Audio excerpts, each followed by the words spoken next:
Hello friends, welcome back to the next session on operations planning, scheduling and control. Now let's begin with our study. In this particular session, we'll be understanding and dealing with the concept of applicability of case study, the learning objectives. At the end of this particular session, we'll be seeing what do we mean by operations planning and a certain case study with respect to the operational planning and sales that can be implemented. The overview and introduction of the particular case. This particular case is related with the concept of sales and operations planning, wherein we'll be further dealing with as S&OP, that is the sales and operation planning. The client in this particular case study is the manufacturer and international distributor of the health and beauty products. So, a particular manufacturer and a distributor of the various products that have been manufactured in terms of the health and beauty product sector or the industry is into existence, and what are the various problems that have been associated with the case study that we'll be seeing or that we'll be dealing with. The points that have been issued or that has been related with respect to the operation and sales planning with respect to the client is the supply chain strategy and designing, the operational planning, the logistics execution, apparels which have been there as a part of a product, the factors with respect to the automotive, aerospace and rail, the construction and building factors, the government and defense factors, the food and beverages, the health and pharmaceuticals, manufacturing and distribution, the mining and resources, the procurement and retail sourcing, and lastly, the retailing. So in this case, the client is been related with the distribution of the health and beauty products and is dealing with various channels of the industry and the various sectors. Now let's understand the concept of case study, or let's overview the case study in detail. The client is a New Zealand-based natural health company which produces and sells or distributes its range of natural health and natural skincare products globally. It is having its various offices which has been located in Europe, Asia, Australia and New Zealand, and as well as they are conducting their businesses on the online mode. So the global presence of the company is into existence and they are majorly dealing in the healthcare products. The healthcare products are also of a wide range, and accordingly all the products with respect to the men, women, children of all the age and categories are into existence. The various products which have been required for the skincare purpose and for the natural health, agitation and habitat, all those particular products are also available with the client. The organization has been undertaking significant business transformation and also wished to improve the process by which they can make a decision in order to better balance with the supply and demand. So, as we have seen with the demand and supply factors, that is estimating a demand, whether it is an upward moving or a downward moving, the factors with respect to the quantity demanded and the changes in the general price level, and the law of supply with respect to the direct relationship between the demand and the quantity demanded and the supply of commodity, along with the impact on price of a certain product. The company or the client is also having an integration of the strategic and operational planning which is into existence. So alignment of the strategic goals and implementation of those particular goals or decisions at the operational level is also into existence with respect to the client, which has been taken as a part of a case study. So the client is aiming to expand their business at the global level, and what transformation is that has been required in order to see that the strategic objectives or the long-term objectives of the organization or the firm are also being achieved for all those particular concerns.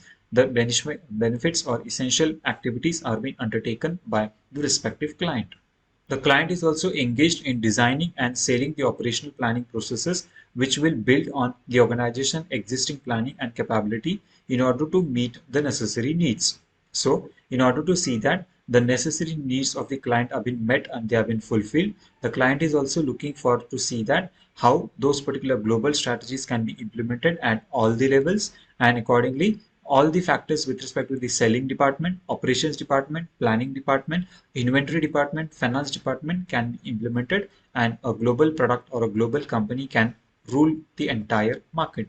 Now let's understand what are the various challenges that have been associated with this organization or the particular client. The organization has been growing very rapidly in both the sectors, that is the organic industry as well as the inorganic industry. A scalable customized solution was required that would need to be applied for the various business units that is applicable for the various categories at the local level as well as at the national or the global level. A large population of their portfolio was highly constrained. So in this case study or the scenario, we can identify that the large number of people are being associated, they have been identified, and they have a certain constraint with respect to the applicability or availability of goods and services. The products that are available of the product are sold in the markets at the geographical level, that is in a dispersed market scenario. In the dispersed situation, the product are being offered as and when they have been required, and accordingly there are different requirements of different environment, different culture, different people from different nations. And hence, for this particular concern, an effective strategic planning is essentially required, which is needed to be implemented at all the levels, that is at the maturity and development stage of the product.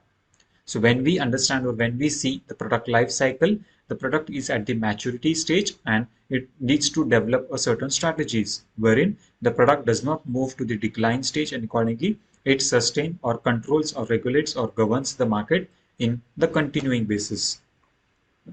Now let's understand what is the approach of the company. The approach of the company was being commissioned in order to design an operational strategy or a strategy at the global level, which will lead to create an operational planning and sales control with respect to see that the benefit that is being generated or created out of the budget, out of the available finances, always meet the targets either related to the profit maximization or the sales maximization. The operational activity that have been conducted at the various operational or the manufacturing centers is also needed to be seen that they are quite coordinated, and accordingly various measures to control the environment, various measures to control the output or productivity is also being undertaken.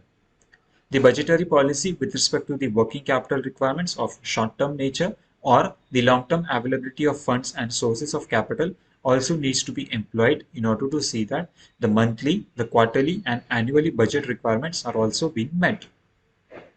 The approach which has been involved or used in these particular cases, the time factor that is needed to be identified. Each and every individual activity is dependent on each other. When we say that a product is moving from one country to another country, then unless and until the production or manufacturing is being undertaken at one level, that is at one country, it cannot pass on to the next country for the distribution. And hence, the monthly framework of a particular company gets impacted at the various departments. And hence, in order to control this particular scenario, a particular strategic approach plan or an operational plan was essentially required. Now let's see what are the various prerequisites or requirements for an effective implementation strategy which will flourish and benefit the organization in the long run. Consulting the key business stakeholders to identify unique requirement and consideration. So here, the company needs to identify who are the key business stakeholders and what consulting needs to be taken from them. So, a proper identification of the requirements and consideration which will help the organization to create the business in the long run also needs to be there into existence. Reviewing the existing decision framework for effective planning and system capability. In this case, whatever system and capability is into existence, the organization needs to understand and see that how those systems and processes will be made applicable and they will provide a long-term benefit to the organization. The accountability and responsibility of creation of activities with respect to the reporting, the inputs, the output that is to be given, the structure or the framework of the organization, all these activities are needed to be there into existence, and then accordingly the planning of activities needs to be implemented. Detailing the processes and reporting requirements. So whatever processes are there to be into existence, all those processes are there to be met into a specified time period, and hence the activities needs to be conducted at the local level as well as at the global level. The sales and operation planning with respect to the reviewing, refining, educating and implementing the attributes of the organization in order to see that the benefit is been derived to the organization as a whole as well as all its working or operational centers needs to be there into existence, and hence for those particular concerns the requirement of a good operations and strategic planning needs to be there into existence. Now let's see what are the various outcomes from this particular case study. The responsibility matrix and planning policies to provide the cloud and drive accountability. So When the matrices with respect to the responsibility and accountability was there or it was being implemented, it was observed and see that all the activities were being conducted in a very effective way and everyone was held to be accountable. So a proper planning or a sequence of activities was into existence, which would clearly define and identify about what activities needs to be performed at what level and who is going to conduct activity at what level. So for those concerned, an annual integrated business plan was being implemented, which clearly identified or planned a certain calendar. Based on the particular calendar, everyone was aware about what activities are to be conducted and in what sequence the flow of activities is needed to be undertaken. The identification of the various control points with respect to where the functions or category is needed to be performed was being clearly explained in the annual calendar. A monthly sales and operating cycle was also being implemented, which clearly identified the summary of the activities, the agenda, that is the activities that are needed to be performed, and lastly, the templates for communication of key decision and output, that is whether the task is being completed, whether the goal is being achieved or not. So the reporting is needed to be there into the essential perspectives, and all those processes and activities were effectively communicated. The activities relate to the input and output processes with respect to the sales and operating cycle, and the operational planning activities was effectively communicated, and accordingly the process mapping was being undertaken. And lastly, the company implemented an operational planning and process calendar to assist and see that how managing the complete sales and operating cycle is very effective and it can be brought in a certain concern which will provide the long-term benefit or profitability to the organization. Now let's summarize what we have learned from this particular case study.